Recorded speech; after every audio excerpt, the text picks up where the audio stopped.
মানুষ কতটা বিচিত্র হতে পারে। সব সময় স্বপ্ন দেখতে থাকে যে কাল আমি এটা করব, কাল আমি ওটা শুরু করব, কাল আমি ওটা সম্পন্ন করব।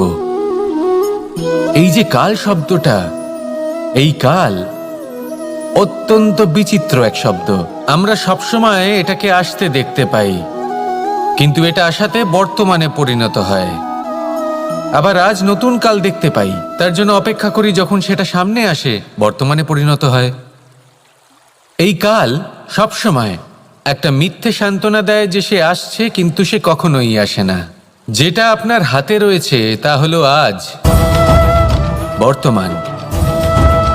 তাই যা করার আছে, যা সম্পন্ন করতে চান, যা শুরু করতে চান, আজ করুন, বর্তমানে করুন। কারণ আজ আপনি যা করবেন সেটাই আপনার ভবিষ্যৎ নির্ধারিত করবে। ভবিষ্যতের বিষয় ভাবতে থাকলে ভবিষ্যৎ সুন্দর হবে না। আজ কর্ম করতে হবে।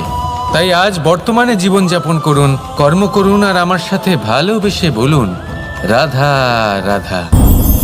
পঞ্চম তত্ত্ব, আকাশ, নব, ব্যোম। আসলে কোনো ভ্রম নাকি সত্য? ভ্রম তো হতে পারে না, কারণ ভ্রমের মধ্যে কেউ বাঁচতেই পারে না। আর যদি সত্য হয় তাহলে এতটাই বিশাল যে আমাদের চোখের থেকে, আমাদের ইন্দ্রিয়ের থেকে, আমাদের মস্তিষ্কের থেকে, আমাদের চিন্তা ভাবনার থেকেও অনেক ঊর্ধ্বে, যাকে আমরা বুঝতেই পারি না। এটা যতটাই বিশাল আকার, ঠিক ততটাই সরল। এই আকাশ যতই অন্ধকারাচ্ছন্ন, ততটাই আলোর প্রকাশ প্রদান করে থাকে। দেখতে গেলে এ হলো জীবনের সঞ্চালক, কিন্তু যদি ক্রুদ্ধ হয়ে যায় তাহলে প্রাণ কেড়ে নিতেও দ্বিধা বোধ করে না। এই আকাশ শুধুমাত্র পৃথিবী লোক নয়, বরং এই সমগ্র ব্রহ্মাণ্ডকে, এই সমগ্র সৃষ্টিকে, এর প্রত্যেকটা তারাকে, প্রত্যেকটা গ্রহকে একটা বিশেষ স্থান প্রদান করে। এর নিজের কোনোই অস্তিত্ব নেই, কিন্তু সকলকে অস্তিত্ব প্রদান করে। এটাই হলো এই আকাশের মাহাত্ম্য। এই আকাশই হলো মাহাত্ম্যের প্রতিরূপ, যা আমাদের ভাবনা দ্বারা উৎপন্ন হয়। আপনিও আকাশের মতো এই বোধকে আপন করে নিন। আপনার জীবনও আকাশের মতন মহান এবং বিশাল হয়ে উঠবে। আর তখনই মন সুপ্রসন্ন হয়ে বলবে রাধা রাধা। আপনার থেকে বড়, আপনার থেকে মহান হলেন সেই গুরু। এটা কি আবশ্যক যে সেই গুরু কোনো ব্যক্তিই হবেন? কখনোই নয়। গুরু হলেন একটা তত্ত্ব, গুরু হলেন একটা শক্তি। গুরু একজন ব্যক্তি হলে শুধুই একজনই হতেন, কিন্তু তা নয়। গুরু হলেন একটা অনুভূতি, গুরু হলেন শ্রদ্ধা। গুরু তিনি যিনি আপনার ব্যক্তিত্বের পরিচালক হন। গুরু তিনি যিনি আপনার ব্যক্তিত্বের নির্মাতা হন। আপনি কখন, কোথায়, কোন স্থানে, কি রূপে গুরু লাভ করবেন আর কি শিক্ষা লাভ করবেন তা নির্ভর করছে আপনার মানসিকতার উপর, যে আপনি সকলকে কিভাবে আপন করে নিতে পারেন। যদি আপনি গুরুকে আপন করতে চান, জ্ঞানকে আপন করতে চান, তাহলে আপনার মধ্যে শ্রদ্ধা জাগ্রত করতে হবে, সামর্থ্য জাগ্রত করতে হবে। আপনি গুরু এবং জ্ঞানকে আপন করে নিতে পারলে তা এমনিই আপনাকে মহান করে তুলবে। তাহলে আসুন আর আমার সাথে ভালোবেসে বলুন রাধা রাধা। এই সংসারে এমন কিছু মানুষ আছেন যাদেরকে আপনার ভালো লাগে, তারা আপনার প্রিয়। আমরা চাই ওনারা আমাদের কাছে থাকুন, আমরা ওনাদের কাছে থাকি। এবার সেই ক্ষেত্রে আমরা তাদের ভালো ভালো উপহার দেওয়ার চেষ্টা করি, কারণ ওনারা হলেন আমাদের প্রিয়। আর তার বদলে আমরা আশা করে থাকি যে ওনারা আমাদের একটু সম্মান করবেন।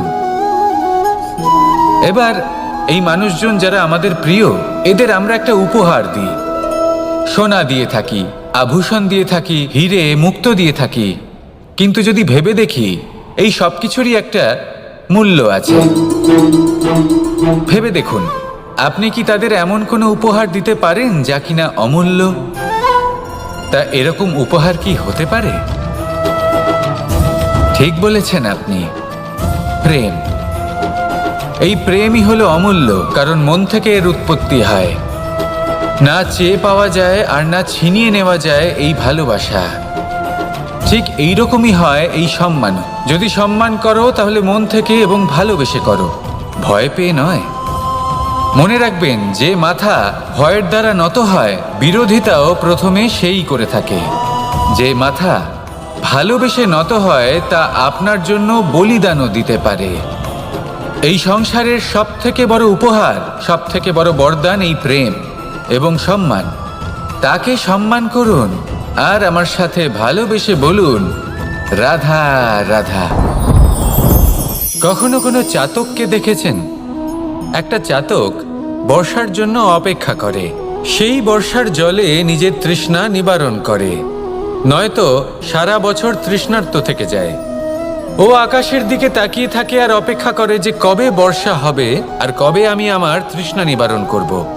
সেখানে অন্যদিকে একটি কাক বা একটা পায়রা, এরা কি করে? যেখানে জল পায় পান করে নেয়, যেখানে খাবার পায় খেয়ে নেয়, আত্মীয় স্বজন বন্ধু বান্ধব যাকেই পায় তার সাথে সময় কাটায়, খাবার খায় আর চলে যায়।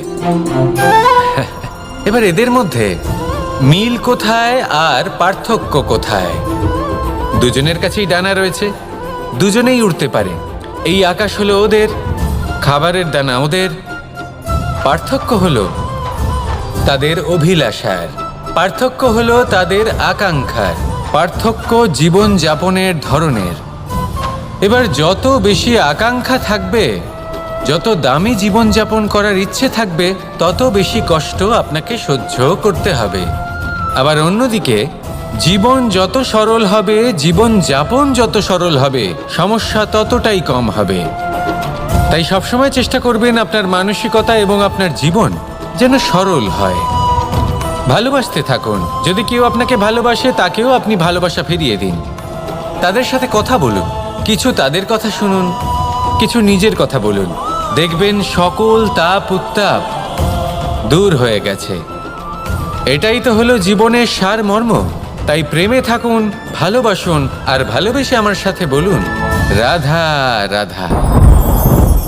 ক্ষমা একটা অত্যন্ত সুন্দর শব্দ, আমার খুব প্রিয় শব্দ। কিন্তু এই ক্ষমা কখন আর কিভাবে প্রয়োগ করতে হবে সেটা বোঝা প্রয়োজনীয়।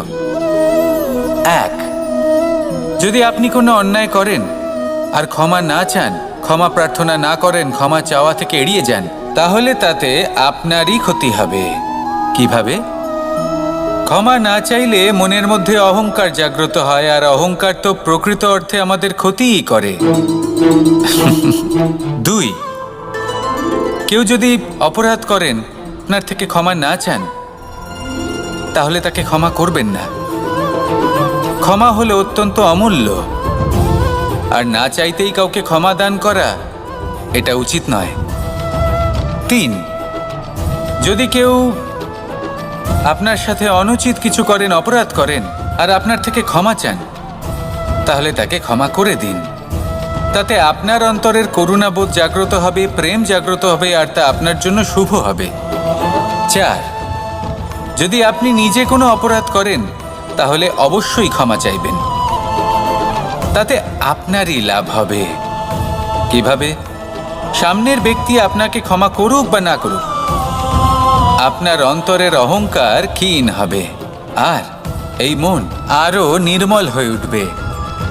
এই ক্ষমা অত্যন্ত অমূল্য। ভেবেচিন্তে একে ব্যবহার করুন আর আমার সাথে ভালোবেসে বলুন, রাধা রাধা। একবার একজন গুরু তার শিষ্যদের পরীক্ষা নিচ্ছিলেন। উনি ওনার প্রত্যেক শিষ্যকে একটি করে পাখি দিয়ে বললেন সেই পাখির বলি দিতে হবে, কিন্তু এমন এক স্থানে যেখানে কেউ তাদের দেখতে পাচ্ছে না।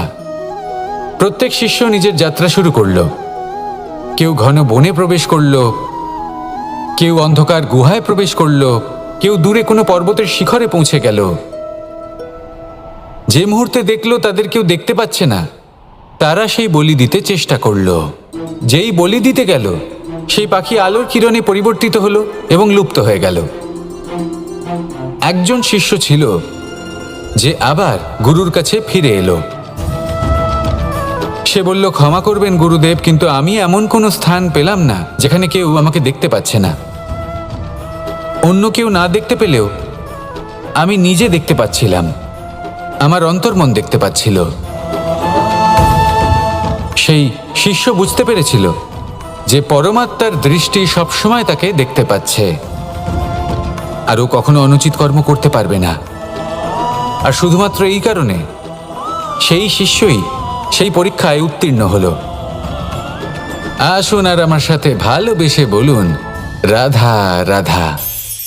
আমরা সবাই ফল খাই, কিন্তু আমাদের সেই ফলই প্রিয় হয় যে পরিপক্ক হয়ে ওঠে, যেটা নম্র হয়, আর যে ফল অনেক বেশি মিষ্টি আর সুস্বাদু হয়ে থাকে, যাদের রঙে বাহার দেখা যায়। সেইভাবে জীবনে আমরা নানান মানুষের সাথে পরিচিত হই, কিন্তু সেই মানুষই আমাদের মন ছুঁয়ে যায় যারা বিনম্র স্বভাবের, যাদের বাণী খুব মধুর, যাদের অন্তরে আত্মবিশ্বাসের একটা তেজ, একটা রং দেখা যায়। এবার এমন ব্যক্তি আমরা কি করে হব? ঠিক সেইভাবেই যেমন একটা ফল রোদ, বর্ষা, শীত, বায়ু এই সকল সংকটময় পরিস্থিতির সম্মুখীন হয়ে পরিপক্ক হয়ে ওঠে, সেইভাবেই মানুষ সংকটময় পরিস্থিতির সম্মুখীন হয়ে পরিপক্ক হয়ে ওঠেন। যদি এই সংকটের সম্মুখীন হন তাহলে অভিজ্ঞ হবেন, আর এই অভিজ্ঞতাই শিক্ষা দিয়ে যাবে। এই অভিজ্ঞতা আমাদের শিখিয়ে দেয় যে আমাদের বিনম্র থাকতে হবে, অহংকার করে কোনো লাভ নেই। মধুর বাণীর যে কি মূল্য তা আমরা শিখতে পারি।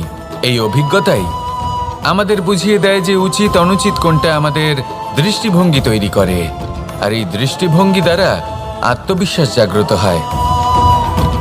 সেই জন্য জীবনে কখনো বিপদ থেকে দূরে পালাবেন না, সেগুলোর সম্মুখীন হন, অভিজ্ঞতা লাভ করুন, তার থেকে শিক্ষা লাভ করুন, এইভাবেই পরিপক্ক হবেন। আসুন আমার সাথে ভালোবেসে বলুন, রাধা রাধা। মানুষ বর্তমানে নিজের জীবন অতিবাহিত করেন, কিন্তু তার জীবনে অতীতকাল এবং ভবিষ্যৎকাল এই দুটোরই সমান গুরুত্ব রয়েছে। অতীতকাল অতিবাহিত হয়ে গেছে এবং সেটা জীবিত থাকে আমাদের স্মৃতি হিসেবে, এবং ভবিষ্যৎ হলো সেটাই যেটা আমরা শুধুমাত্র কল্পনাই করতে পারি। এবার অতীতের কিছু স্মৃতি এমন থাকে যা আমাদের কাছে আনন্দময় হয় না, তা কটু হয়, দুঃখজনক হয়, যন্ত্রণাদায়ক হয়। আমরা যা কিছুই করি তা বদলে ফেলতে পারবো না, কিন্তু ভবিষ্যৎকাল সেটা আমরা রচনা অবশ্যই করতে পারি, যদি আজ আমরা শ্রেষ্ঠ কর্ম করি।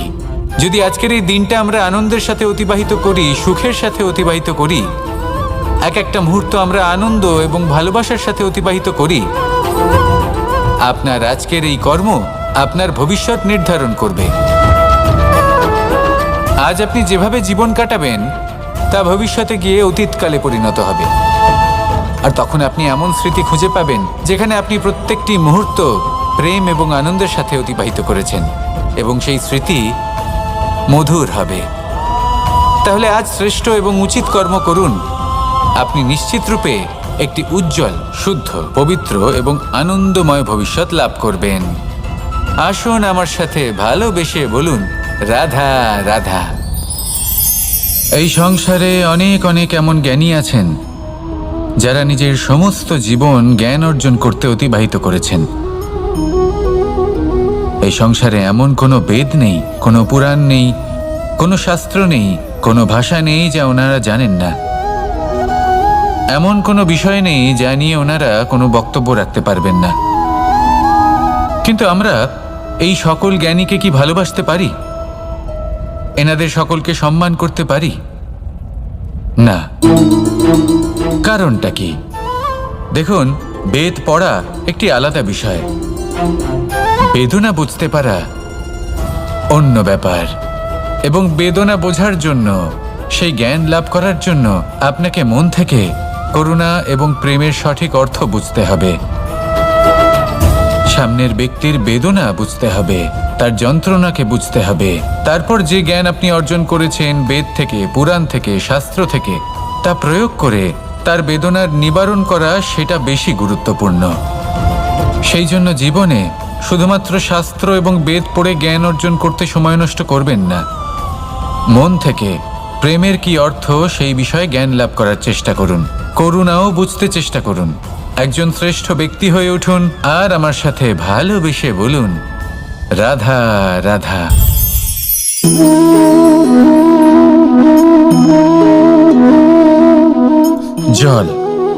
এই সংসারের সমস্ত প্রধান তত্ত্বের মধ্যে একটি। এই জল যে কোনো জ্বালা দূর করে, আগুনকে নিভিয়ে দেওয়ার ক্ষমতা রাখে, অবিরল অবিচল ভাবে প্রবাহিত হতে পারে, একে কেউ বাধা দিতে পারে না। এর পথে বাধা সৃষ্টি করলে নিজের পথ নিজেই খুঁজে নেবে বা সে নিজেই নিজের পথ বানিয়ে নেবে, কিন্তু কখনো থামবে না। এই জল হলো মহান, আর এর একটা মহান গুণ আছে, এর নিজস্ব কোনো রং নেই। কিন্তু যখন মেঘ থেকে বৃষ্টিরূপে পৃথিবীতে ঝরে পড়ে, তখন সমস্ত সংসারকে রঙিন করে তোলে। যেখানে খরা হয়েছে সেখানে শ্যামল করে তোলে, যে স্থান শ্যামল সেখানে ভিন্ন ভিন্ন প্রকারের পুষ্প ফুটিয়ে তোলে। এই জল, এই জলের মতন আমাদের হতে হবে। ওর যেমন কোনো রং নেই, আমাদেরও যেন কোনো অহংকার না থাকে। শুধু কর্মের এই ধারাতে বইতে থাকুন, এই সংসারের মঙ্গল করতে থাকুন, শ্রেষ্ঠ কর্ম করতে থাকুন। এই সংসারকে এটা বলার কোনো প্রয়োজন নেই যে আপনি কে। আপনি যদি কর্ম করতে থাকেন, তাহলে এই সংসার নিজে থেকেই আপনার মূল্য জানতে পারবে, আর তখন এই মন প্রসন্ন হয়ে বলবে, রাধা রাধা। বড়ই অদ্ভুত ব্যাপার, একটি পাথরের প্রতিমা যখন মন্দিরে স্থাপিত হয়, তখন তা আমাদের কাছে ভগবান সম হয়ে দাঁড়ায়। কিন্তু যখন একজন জীবিত মানুষ মন্দিরে গিয়ে থাকেন, তখন তার শরীর, মন, আত্মা সেই সব পাথর সম হয়ে দাঁড়ায়। কিন্তু এমনটা আমি ঠিক কেন বললাম ভেবে দেখুন। মানুষ এটা চান যে কোনো পরিস্থিতি, যে কোনো স্থানেই তার বিজয় হোক, কিন্তু এখানে এসে সে পরাজিত হয়। এরকম ঠিক কেন হয়? সমস্ত খেলা হলো ভাবনা চিন্তার, বিচারধারার, দৃষ্টিভঙ্গির, উত্তরদায়িত্বের খেলা। পাষাণের এই প্রতিমা, তার একটি উত্তরদায়িত্ব আছে, আশা ধরে রাখার দায়িত্ব। সেই আশা জানিয়ে মানুষ মন্দিরে আসেন। তেমনি মানুষের একটি উত্তরদায়িত্ব আছে, যেটা সে ভুলে যায়। আর সেই উত্তরদায়িত্ব হলো এটা, যে মন্দিরে যে ভগবানকে সে প্রসন্ন করতে যাচ্ছে, তাকে সে তখনই খুঁজে পাবে যখন পূর্ণরূপে সে সমর্পিত থাকবে। যদি মনে সমর্পণের ভাব না থাকে, তাহলে ভগবান কখনো প্রসন্ন হবেন না। নিজের উত্তরদায়িত্ব বোঝার বদলে মানুষ শুধু একটা অনুষ্ঠান পালন করেন। যেমন ফুলের একটা মালা অর্পণ করেন, আর সেই কারণেই তিনি পরাজিত হন। আপনি ফুলের মালা অর্পণ করুন, প্রসাদ অর্পণ করুন, কিন্তু মনের মধ্যে পূর্ণ সমর্পণের ভাব থাকা প্রয়োজনীয়। তবেই আপনি মন্দিরে গিয়েও প্রাণবন্ত হয়ে থাকতে পারবেন, তবেই ঈশ্বরকে প্রসন্ন করতে পারবেন। আসুন আমার সাথে ভালোবেসে বলুন, রাধা রাধা। এই প্রেম মানুষকে দিয়ে কি না করাতে পারে, বড় বড় কাজ করাতে পারে, বড় বড় বাধা পার করাতে পারে। চাইলে মরুভূমিতে কুয়ো খোঁড়াতে পারে, পর্বত পার করাতে পারে, প্রতিটা অসম্ভব কার্য সম্ভব করাতে পারে। কিন্তু যদি আমি এটা বলি যে প্রেম আপনাকে দিয়ে ছলনাও করাতে পারে, তাহলে কি আপনি তা ঠিক মনে করবেন? আপনার কি মনে হবে যে এরকম হতে পারে? অবশ্যই হতে পারে। যেমন আমি ছল করছি এই মুহূর্তে, আমার রাধার জন্য, আমার প্রেমের জন্য। আমি রাধার সাথে অনন্ত প্রেম করি, নিঃস্বার্থভাবে প্রেম করি, কিন্তু তাও আমাকে একটা ঠকবাজ, স্বার্থপর, লোভী ব্যক্তি হতে হচ্ছে। এই ছলনা আমাকে করতে হচ্ছে আমার প্রেমের জন্য। এবারে আপনারা আমাকে বলবেন যে কেন কৃষ্ণ এসব করার কি দরকার? রাধার সাথে তুমি বিবাহ করে তুমি কি শান্তির নিঃশ্বাস নিতে পারো না? নিশ্চয়ই নিতে পারি। রাধার সাথে বিবাহ করে আমি ভীষণ সুখী হব, কিন্তু আমি এই কথাও জানি যে আমার রাধা সুখী হতে পারবে না। কারণ যদি এই বিবাহ হয়, তার মাতা পিতা, তার পরিবারকে বর্ষণা ত্যাগ করতে হবে। রাধার মনের মধ্যে একটা গভীর ক্ষতের সৃষ্টি হবে। দুঃখ তাকে কুরে কুরে খাবে। ও এটা মনে করবে, এটা জানবে যে ওর জন্য ওর মাতা পিতাকে এত কষ্ট ভোগ করতে হচ্ছে। এবার রাধার কষ্টকে ভিত বানিয়ে কৃষ্ণ নিজের সুখের মহল কি করে তৈরি করতে পারে? কারণ যাদের আপনি ভালোবাসেন শুধু তাদের ভাবনা নয়, আপনার প্রেমিক যাদের ভালোবাসে তাদের ভাবনার খেয়াল রাখাটাও আপনারই কর্তব্য। আর কখনো কখনো নিজের প্রেমকে উঁচুতে উঠতে দেখতে গেলে আপনাকে নিজেকে নিচে নামতে হবে। এমন কোনো কাজও আছে যা আপনাকে আপনার প্রেমের জন্য করতেই হবে। রাধা রাধা। মানুষ কতটা বিচিত্র হতে পারে। সব সময় স্বপ্ন দেখতে থাকে যে কাল আমি এটা করব, কাল আমি ওটা শুরু করব, কাল আমি ওটা সম্পন্ন করব। এই যে কাল শব্দটা, এই কাল অত্যন্ত বিচিত্র এক শব্দ। আমরা সবসময় এটাকে আসতে দেখতে পাই, কিন্তু এটা আসাতে বর্তমানে পরিণত হয়। আবার আজ নতুন কাল দেখতে পাই, তার জন্য অপেক্ষা করি, যখন সেটা সামনে আসে বর্তমানে পরিণত হয়। এই কাল সবসময় একটা মিথ্যে সান্ত্বনা দেয় যে সে আসছে, কিন্তু সে কখনোই আসে না। যেটা আপনার হাতে রয়েছে তা হলো আজ, বর্তমান। তাই যা করার আছে, যা সম্পন্ন করতে চান, যা শুরু করতে চান, আজ করুন, বর্তমানে করুন। কারণ আজ আপনি যা করবেন সেটাই আপনার ভবিষ্যৎ নির্ধারিত করবে। ভবিষ্যতের বিষয় ভাবতে থাকলে ভবিষ্যৎ সুন্দর হবে না। আজ কর্ম করতে হবে। তাই আজ বর্তমানে জীবনযাপন করুন, কর্ম করুন, আর আমার সাথে ভালোবেসে বলুন রাধা রাধা। পঞ্চম তত্ত্ব, আকাশ, নব, ব্যোম। আসলে কোনো ভ্রম নাকি সত্য? ভ্রম তো হতে পারে না, কারণ ভ্রমের মধ্যে কেউ বাঁচতেই পারে না। আর যদি সত্য হয় তাহলে এতটাই বিশাল যে আমাদের চোখের থেকে, আমাদের ইন্দ্রিয়ের থেকে, আমাদের মস্তিষ্কের থেকে, আমাদের চিন্তা ভাবনার থেকেও অনেক ঊর্ধ্বে, যাকে আমরা বুঝতেই পারি না। এটা যতটাই বিশাল আকার, ঠিক ততটাই সরল। এই আকাশ যতই অন্ধকারাচ্ছন্ন, ততটাই আলোর প্রকাশ প্রদান করে থাকে। দেখতে গেলে এ হলো জীবনের সঞ্চালক, কিন্তু যদি ক্রুদ্ধ হয়ে যায় তাহলে প্রাণ কেড়ে নিতেও দ্বিধাবোধ করে না। এই আকাশ শুধুমাত্র পৃথিবী লোক নয়, বরং এই সমগ্র ব্রহ্মাণ্ডকে, এই সমগ্র সৃষ্টিকে, এর প্রত্যেকটা তারাকে, প্রত্যেকটা গ্রহকে একটা বিশেষ স্থান প্রদান করে। এর নিজের কোনোই অস্তিত্ব নেই, কিন্তু সকলকে অস্তিত্ব প্রদান করে। এটাই হলো এই আকাশের মাহাত্ম্য। এই আকাশই হলো মাহাত্ম্যের প্রতিরূপ, যা আমাদের ভাবনা দ্বারা উৎপন্ন হয়। আপনিও আকাশের মতো এই বোধকে আপন করে নিন। আপনার জীবনও আকাশের মতন মহান এবং বিশাল হয়ে উঠবে। আর তখনই মন সুপ্রসন্ন হয়ে বলবে রাধা রাধা।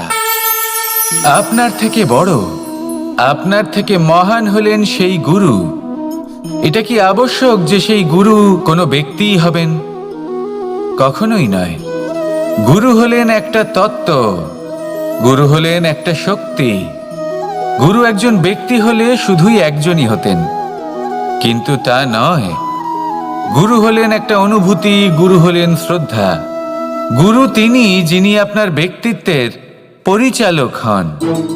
গুরু তিনি যিনি আপনার ব্যক্তিত্বের নির্মাতা হন। আপনি কখন, কোথায়, কোন স্থানে, কি রূপে গুরু লাভ করবেন আর কি শিক্ষা লাভ করবেন তা নির্ভর করছে আপনার মানসিকতার উপর, যে আপনি সকলকে কিভাবে আপন করে নিতে পারেন।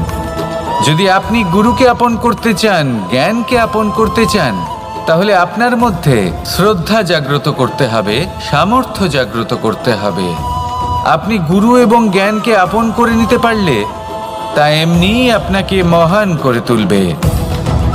তাহলে আসুন আর আমার সাথে ভালোবেসে বলুন রাধা রাধা। এই সংসারে এমন কিছু মানুষ আছেন যাদেরকে আপনার ভালো লাগে, তারা আপনার প্রিয়। আমরা চাই ওনারা আমাদের কাছে থাকুন, আমরা ওনাদের কাছে থাকি, এবার সেই ক্ষেত্রে আমরা তাদের ভালো ভালো উপহার দেওয়ার চেষ্টা করি, কারণ ওনারা হলেন আমাদের প্রিয়। আর তার বদলে আমরা আশা করে থাকি যে ওনারা আমাদের একটু সম্মান করবেন। এবার এই মানুষজন যারা আমাদের প্রিয়, এদের আমরা একটা উপহার দিই। সোনা দিয়ে থাকি, আভূষণ দিয়ে থাকি, হিরে মুক্ত দিয়ে থাকি। কিন্তু যদি ভেবে দেখি, এই সব কিছুরই একটা মূল্য আছে। ভেবে দেখুন, আপনি কি তাদের এমন কোনো উপহার দিতে পারেন যা কিনা অমূল্য? তা এরকম উপহার কি হতে পারে? ঠিক বলেছেন আপনি, প্রেম। এই প্রেমই হলো অমূল্য, কারণ মন থেকে এর উৎপত্তি হয়। না চেয়ে পাওয়া যায় আর না ছিনিয়ে নেওয়া যায় এই ভালোবাসা। ঠিক এইরকমই হয় এই সম্মান। যদি সম্মান করো তাহলে মন থেকে এবং ভালোবেসে করো, ভয় পেয়ে নয়। মনে রাখবেন, যে মাথা ভয়ের দ্বারা নত হয়, বিরোধিতাও প্রথমে সেই করে থাকে। যে মাথা ভালোবেসে নত হয়, তা আপনার জন্য বলিদানও দিতে পারে। এই সংসারের সব থেকে বড় উপহার, সব থেকে বড় বরদান এই প্রেম এবং সম্মান। তাকে সম্মান করুন আর আমার সাথে ভালোবেসে বলুন, রাধা রাধা। কখনো কোনো চাতককে দেখেছেন? একটা চাতক বর্ষার জন্য অপেক্ষা করে। সেই বর্ষার জলে নিজের তৃষ্ণা নিবারণ করে, নয়তো সারা বছর তৃষ্ণার্ত থেকে যায়। ও আকাশের দিকে তাকিয়ে থাকে আর অপেক্ষা করে যে কবে বর্ষা হবে আর কবে আমি আমার তৃষ্ণা নিবারণ করব। সেখানে অন্যদিকে একটি কাক বা একটা পায়রা, এরা কি করে? যেখানে জল পায় পান করে নেয়, যেখানে খাবার পায় খেয়ে নেয়, আত্মীয় স্বজন বন্ধু বান্ধব যাকেই পায় তার সাথে সময় কাটায়, খাবার খায় আর চলে যায়। এবার এদের মধ্যে মিল কোথায় আর পার্থক্য কোথায়? দুজনের কাছেই ডানা রয়েছে, দুজনেই উড়তে পারে। এই আকাশ হলো ওদের, খাবারের দানা ওদের। পার্থক্য হলো তাদের অভিলাষার, পার্থক্য হলো তাদের আকাঙ্ক্ষার, পার্থক্য জীবন যাপনের ধরনের। এবার যত বেশি আকাঙ্ক্ষা থাকবে, যত দামি জীবনযাপন করার ইচ্ছে থাকবে, তত বেশি কষ্ট আপনাকে সহ্য করতে হবে। আবার অন্যদিকে জীবন যত সরল হবে, জীবন যাপন যত সরল হবে, সমস্যা ততটাই কম হবে। তাই সবসময় চেষ্টা করবেন আপনার মানসিকতা এবং আপনার জীবন যেন সরল হয়। ভালোবাসতে থাকুন। যদি কেউ আপনাকে ভালোবাসে, তাকেও আপনি ভালোবাসা ফিরিয়ে দিন। তাদের সাথে কথা বলুন, কিছু তাদের কথা শুনুন, কিছু নিজের কথা বলুন। দেখবেন সকল তাপ উত্তাপ দূর হয়ে গেছে। এটাই তো হলো জীবনের সারমর্ম। তাই প্রেমে থাকুন, ভালোবাসুন, আর ভালোবেসে আমার সাথে বলুন, রাধা রাধা। ক্ষমা একটা অত্যন্ত সুন্দর শব্দ, আমার খুব প্রিয় শব্দ। কিন্তু এই ক্ষমা কখন আর কিভাবে প্রয়োগ করতে হবে সেটা বোঝা প্রয়োজনীয়। এক, যদি আপনি কোনো অন্যায় করেন আর ক্ষমা না চান, ক্ষমা প্রার্থনা না করেন, ক্ষমা চাওয়া থেকে এড়িয়ে যান, তাহলে তাতে আপনারই ক্ষতি হবে। কিভাবে? ক্ষমা না চাইলে মনের মধ্যে অহংকার জাগ্রত হয়, আর অহংকার তো প্রকৃত অর্থে আমাদের ক্ষতিই করে। দুই, কেউ যদি অপরাধ করেন, আপনার থেকে ক্ষমা না চান, তাহলে তাকে ক্ষমা করবেন না। ক্ষমা হলো অত্যন্ত অমূল্য, আর না চাইতেই কাউকে ক্ষমা দান করা এটা উচিত নয়। তিন, যদি কেউ আপনার সাথে অনুচিত কিছু করেন, অপরাধ করেন, আর আপনার থেকে ক্ষমা চান, তাহলে তাকে ক্ষমা করে দিন। তাতে আপনার অন্তরের করুণাবোধ জাগ্রত হবে, প্রেম জাগ্রত হবে, আর তা আপনার জন্য শুভ হবে। চার, যদি আপনি নিজে কোনো অপরাধ করেন, তাহলে অবশ্যই ক্ষমা চাইবেন। তাতে আপনারই লাভ হবে। কিভাবে?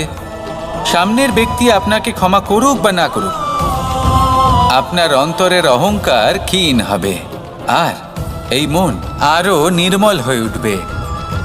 এই ক্ষমা অত্যন্ত অমূল্য, ভেবেচিন্তে একে ব্যবহার করুন, আর আমার সাথে ভালোবেসে বলুন, রাধা রাধা। একবার একজন গুরু তার শিষ্যদের পরীক্ষা নিচ্ছিলেন। উনি ওনার প্রত্যেক শিষ্যকে একটি করে পাখি দিয়ে বললেন,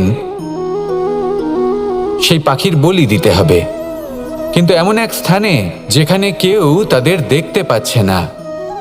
প্রত্যেক শিষ্য নিজের যাত্রা শুরু করলো।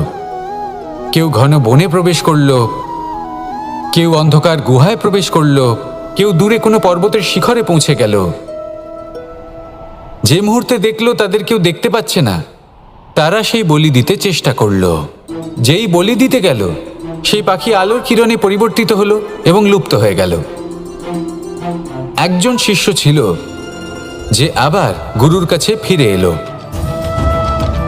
সে বলল, ক্ষমা করবেন গুরুদেব, কিন্তু আমি এমন কোনো স্থান পেলাম না যেখানে কেউ আমাকে দেখতে পাচ্ছে না। অন্য কেউ না দেখতে পেলেও আমি নিজে দেখতে পাচ্ছিলাম, আমার অন্তর্মন দেখতে পাচ্ছিল।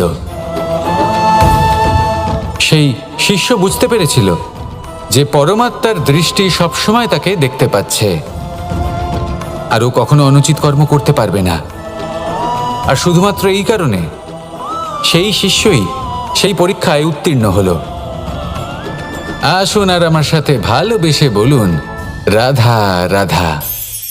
আমরা সবাই ফল খাই, কিন্তু আমাদের সেই ফলই প্রিয় হয় যে পরিপক্ক হয়ে ওঠে, যেটা নম্র হয়, আর যে ফল অনেক বেশি মিষ্টি আর সুস্বাদু হয়ে থাকে, যাদের রঙে বাহার দেখা যায়। সেইভাবে জীবনে আমরা নানান মানুষের সাথে পরিচিত হই, কিন্তু সেই মানুষই আমাদের মন ছুঁয়ে যায় যারা বিনম্র স্বভাবের, যাদের বাণী খুব মধুর, যাদের অন্তরে আত্মবিশ্বাসের একটা তেজ, একটা রং দেখা যায়। এবার এমন ব্যক্তি আমরা কি করে হব? ঠিক সেইভাবেই যেমন একটা ফল রোদ, বর্ষা, শীত, বায়ু এই সকল সংকটময় পরিস্থিতির সম্মুখীন হয়ে পরিপক্ক হয়ে ওঠে, সেইভাবেই মানুষ সংকটময় পরিস্থিতির সম্মুখীন হয়ে পরিপক্ক হয়ে ওঠেন। যদি এই সংকটের সম্মুখীন হন তাহলে অভিজ্ঞ হবেন, আর এই অভিজ্ঞতাই শিক্ষা দিয়ে যাবে। এই অভিজ্ঞতা আমাদের শিখিয়ে দেয় যে আমাদের বিনম্র থাকতে হবে।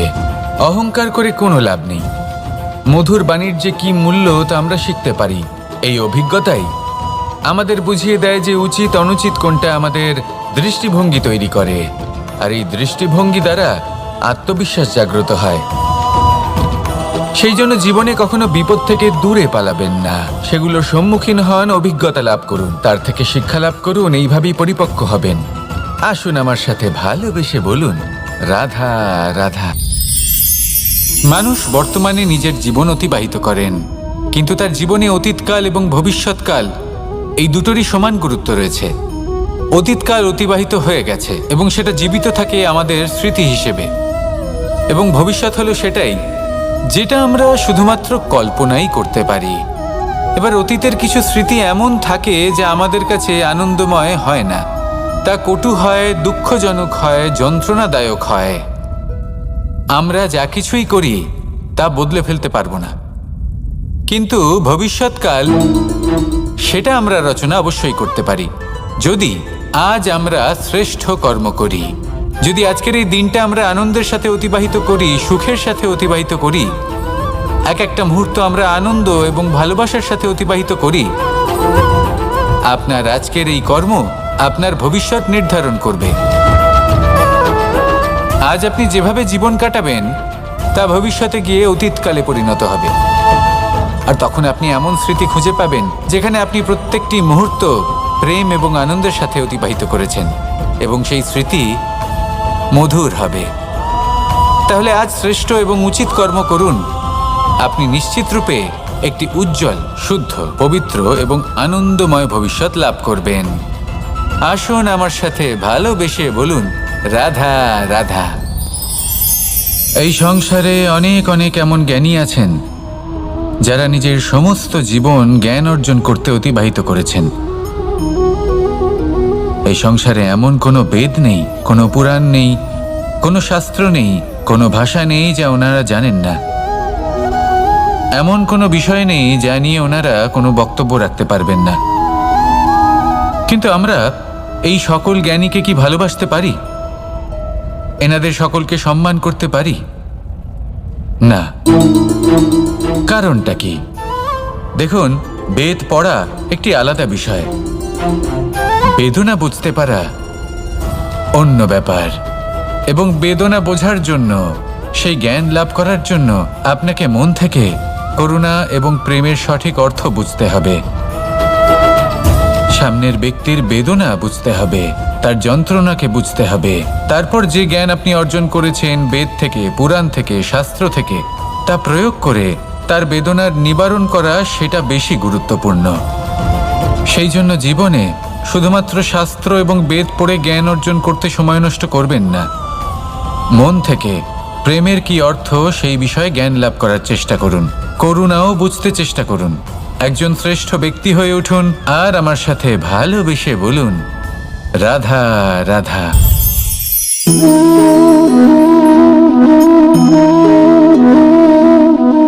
জল এই সংসারের সমস্ত প্রধান তত্ত্বের মধ্যে একটি। এই জল যে কোনো জ্বালা দূর করে, আগুনকে নিভিয়ে দেওয়ার ক্ষমতা রাখে, অবিরল অবিচল ভাবে প্রবাহিত হতে পারে, একে কেউ বাধা দিতে পারে না। এর পথে বাধা সৃষ্টি করলে নিজের পথ নিজেই খুঁজে নেবে বা সে নিজেই নিজের পথ বানিয়ে নেবে, কিন্তু কখনো থামবে না। এই জল হলো মহান, আর এর একটা মহান গুণ আছে, এর নিজস্ব কোনো রং নেই। কিন্তু যখন মেঘ থেকে বৃষ্টি রূপে পৃথিবীতে ঝরে পড়ে, তখন সমস্ত সংসারকে রঙিন করে তোলে। যেখানে খরা হয়েছে সেখানে শ্যামল করে তোলে, যে স্থান শ্যামল সেখানে ভিন্ন ভিন্ন প্রকারের পুষ্প ফুটিয়ে তোলে। এই জল, এই জলের মতন আমাদের হতে হবে। ওর যেমন কোনো রং নেই, আমাদেরও যেন কোনো অহংকার না থাকে। শুধু কর্মের এই ধারাতে বইতে থাকুন, এই সংসারের মঙ্গল করতে থাকুন, শ্রেষ্ঠ কর্ম করতে থাকুন। এই সংসারকে এটা বলার কোনো প্রয়োজন নেই যে আপনি কে। আপনি যদি কর্ম করতে থাকেন তাহলে এই সংসার নিজে থেকেই আপনার মূল্য জানতে পারবে, আর তখন এই মন প্রসন্ন হয়ে বলবে, রাধা রাধা। বড়ই অদ্ভুত ব্যাপার, একটি পাথরের প্রতিমা যখন মন্দিরে স্থাপিত হয় তখন তা আমাদের কাছে ভগবান সম হয়ে দাঁড়ায়। কিন্তু যখন একজন জীবিত মানুষ মন্দিরে গিয়ে থাকেন তখন তার শরীর, মন, আত্মা সেই সব পাথর সম হয়ে দাঁড়ায়। কিন্তু এমনটা আমি ঠিক কেন বললাম ভেবে দেখুন। মানুষ এটা চান যে কোনো পরিস্থিতি, যে কোনো স্থানেই তার বিজয় হোক, কিন্তু এখানে এসে সে পরাজিত হয়। এরকম ঠিক কেন হয়? সমস্ত খেলা হলো ভাবনা চিন্তার, বিচারধারার, দৃষ্টিভঙ্গির, উত্তরদায়িত্বের খেলা। পাষাণের এই প্রতিমা, তার একটি উত্তরদায়িত্ব আছে, আশা ধরে রাখার দায়িত্ব। সেই আশা জানিয়ে মানুষ মন্দিরে আসেন। তেমনি মানুষের একটি উত্তরদায়িত্ব আছে যেটা সে ভুলে যায়, আর সেই উত্তরদায়িত্ব হলো এটা, যে মন্দিরে যে ভগবানকে সে প্রসন্ন করতে যাচ্ছে তাকে সে তখনই খুঁজে পাবে যখন পূর্ণরূপে সে সমর্পিত থাকবে। যদি মনে সমর্পণের ভাব না থাকে তাহলে ভগবান কখনো প্রসন্ন হবেন না। নিজের উত্তরদায়িত্ব বোঝার বদলে মানুষ শুধু একটা অনুষ্ঠান পালন করেন, যেমন ফুলের একটা মালা অর্পণ করেন, আর সেই কারণেই তিনি পরাজিত হন। আপনি ফুলের মালা অর্পণ করুন, প্রসাদ অর্পণ করুন, কিন্তু মনের মধ্যে পূর্ণ সমর্পণের ভাব থাকা প্রয়োজনীয়। তবেই আপনি মন্দিরে গিয়েও প্রাণবন্ত হয়ে থাকতে পারবেন, তবেই ঈশ্বরকে প্রসন্ন করতে পারবেন। আসুন আমার সাথে ভালোবেসে বলুন, রাধা রাধা। এই প্রেম মানুষকে দিয়ে কি না করাতে পারে, বড় বড় কাজ করাতে পারে, বড় বড় বাধা পার করাতে পারে। চাইলে মরুভূমিতে কুয়ো খোঁড়াতে পারে, পর্বত পার করাতে পারে, প্রতিটা অসম্ভব কার্য সম্ভব করাতে পারে। কিন্তু যদি আমি এটা বলি যে প্রেম আপনাকে দিয়ে ছলনাও করাতে পারে, তাহলে কি আপনি তা ঠিক মনে করবেন? আপনার কি মনে হবে যে এরকম হতে পারে? অবশ্যই হতে পারে। যেমন আমি ছল করছি এই মুহূর্তে আমার রাধার জন্য, আমার প্রেমের জন্য। আমি রাধার সাথে অনন্ত প্রেম করি, নিঃস্বার্থভাবে প্রেম করি, কিন্তু তাও আমাকে একটা ঠকবাজ, স্বার্থপর, লোভী ব্যক্তি হতে হচ্ছে। এই ছলনা আমাকে করতে হচ্ছে আমার প্রেমের জন্য। এবারে আপনারা আমাকে বলবেন যে কেন কৃষ্ণ এসব করার কি দরকার? রাধার সাথে তুমি বিবাহ করে তুমি কি শান্তির নিঃশ্বাস নিতে পারো না? নিশ্চয়ই নিতে পারি। রাধার সাথে বিবাহ করে আমি ভীষণ সুখী হব, কিন্তু আমি এই কথাও জানি যে আমার রাধা সুখী হতে পারবে না। কারণ যদি এই বিবাহ হয়, তার মাতা পিতা তার পরিবারকে বর্ষণা ত্যাগ করতে হবে। রাধার মনের মধ্যে একটা গভীর ক্ষতের সৃষ্টি হবে। দুঃখ তাকে কুরে কুরে খাবে। ও এটা মনে করবে, এটা জানবে যে ওর জন্য ওর মাতা পিতাকে এত কষ্ট ভোগ করতে হচ্ছে। এবার রাধার কষ্টকে ভিত বানিয়ে কৃষ্ণ নিজের সুখের মহল কি করে তৈরি করতে পারে? কারণ যাদের আপনি ভালোবাসেন শুধু তাদের ভাবনা নয়, আপনার প্রেমিক যাদের ভালোবাসে তাদের ভাবনার খেয়াল রাখাটাও আপনারই কর্তব্য। আর কখনো কখনো নিজের প্রেমকে উঁচুতে উঠতে দেখতে গেলে আপনাকে নিজেকে নিচে নামতে হবে। এমন কোনো কাজও আছে যা আপনাকে আপনার প্রেমের জন্য করতেই হবে। রাধা রাধা।